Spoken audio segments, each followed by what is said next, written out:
Ganda na ano yan. O, yan. Okay. Sige.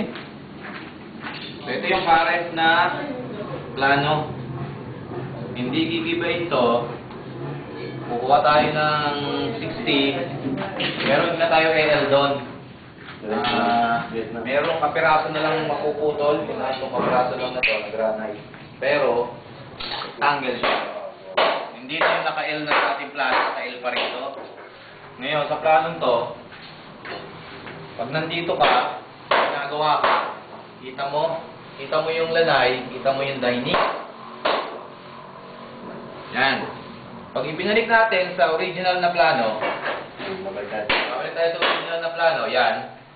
Itatapat natin sa poste yung knob, yung granite. Pag nandito ka, wala kang makikita. Natatakluban yung lanay at saka yung dining. So, ang best option talaga is ito talaga. Dito na lang tayo. Yan. Yan.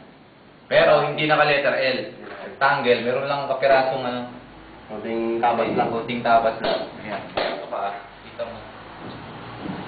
Kita mo na. Ito na yung pinakamagandang option. At least hindi na tayo magsisira pa. Retain to. Nawala yung letter L. At kita siya. Okay. Yan na yun. Kasi 140. Kuha natin yung 140 mahaba. 160. 160. So, as is. Ito. Nakalitan natin yung letter L. Ayan. Kapag yun. Yun na yan. Yun na yun eh. Kasi ito lang talaga yung una para makita mo yun eh. Dito hindi kita ko. Tatak pa lang. Ay, oo. Lumog pa yung area mo. Lumuwag isa dito. So, nakuha mong lahat ng requirement. Maluwag ang area, hindi ka natatakpan, hindi naka-letter L, nakuha pa yung mahaba.